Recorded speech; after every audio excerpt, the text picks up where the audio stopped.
One of my business mentors, my business coach, is James Wedmore through his signature program, Business by Design, that I've been a member for. And when you enroll in his program, one of the things he gives in his nice little welcome box is a deck of cards. And on every deck of cards, there's a little picture and a little, I don't know, a little tidbit or pearl of wisdom type thing. So I'll show you mine here. You got a dragon? Oh, I'm so jealous. It's a dragon and a guy fighting a dragon, and it says, "What is this preparing me for?" And the quote is, instead of asking, "Why is this happening to me?" ask yourself, "What is this preparing me for?" It's all about perspective. And I love that. So it's instead of all this shit happens in your life, and instead of thinking, "Oh, why me? Poor me. Why is this happening? This always happens. This sucks." Think, what is the opportunity here? What is the lesson here? What is this leading to me? What is this test? The test that this universe is giving me right now. Why is it giving it to me? Is it to prepare me and bolster me for something better? So in the acting world, you might not book something, and the lesson might be, instead of, "Oh, woe is me, why am I not getting the role?" Maybe it's, "Well, what is this preparing me for?" It's preparing me for a bigger and better role. It might also be something like, you didn't book this role, and now maybe because you didn't book that role, something is going to come along that if you had have booked that role, you wouldn't have been available for. So just the idea that you never know why things are happening for you, but if you're always looking for the silver lining and you're always looking for the lesson and how does this better you, nothing can really ever happen to you. It's kind of like a silver bullet where nothing can ever happen to you that gets you down, because even when the shittiest things happen, you're like, "Oh, this is going to make me stronger." And if you've ever read like pretty much everyone's best-selling books, or all these authors or gurus out there, almost without exception, the shittiest thing that ever happened to them became the thing that made them famous or made the book happen or made the movie happen.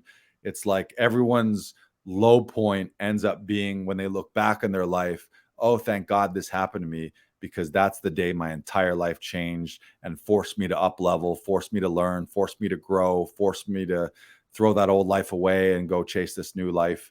So just have that perspective. I love that. Thank you, James Wedmore from Business by Design. Make sure you follow James Wedmore. He's great, especially if you're a business, which if you're an actor, you might not have it registered yet as an incorporation, but you're a business. If you're an artist, you're a solopreneur out there, you got to look at your life as a business. So ask yourself, what's the lesson? You got one too? I do. It is a picture of the perfectionist, and it's he's like, he's very downtrodden. He says, "Why is this happening to me?" And then there is a scientist, and he's saying, "Hey, what can I learn from this?" And I love that. And it says, "When A happens in your business, which one are you? The perfectionist is always more concerned with the opinions and thoughts of others. They fear rocking the boat of being judged by anyone, and as a result, they play small. They always ask, is it good enough? What if they don't like it? It's not working. Why is this happening to me?" The scientist has removed their personal identity from business and marketing, and with a commitment to serving their customers, is always looking for better, for more effective ways of serving. They objectively observe and look for lessons. They are always asking, what worked? What didn't? What is the big takeaway or lesson here? And how can I grow from this? Which one are you? And I absolutely love that. And it really ties into what we've been talking about today. Don't be the perfectionist. Don't be someone that's like, "Oh, are they gonna like my audition? Are they gonna am I doing it what they are? Am I doing what they asked for? Am I hitting all the points that they wanted me to hit?" Stop worrying about that. Experiment with the scene and make it your own. Make it unique. Make it fun for you, because that's going to really propel you and propel your career. Yeah, I like that. I like how our cards are basically they're very similar too. We got Yeah. it was a similar theme. I And the mean, I thing didn't get about the dragon card, but perfectionism too is a fallacy. A lot of people don't put things out there, especially on social media. Like maybe you've written something or you've shot something and you don't want to put it out there because you're worried about feedback. And that's just an excuse. It's a procrastination excuse or like a self-sabotage excuse. And another coach of mine, Brendan Burchard, he talks about perfectionism, how it's like people who say, "Oh, I'm a perfectionist. That's why I'm taking so long. I don't want. I'm not. I'm still working on this. I'm still working on it. I'm a perfectionist." You're actually not a perfectionist because in order to find out if something is perfect, you need feedback for it. So you have to put it out there to get feedback. You put it out there, get some feedback, then you go back to the drawing board and you realize, okay, I need to tweak this and this, and then you put out version 2.0. Then you put out version 3.0.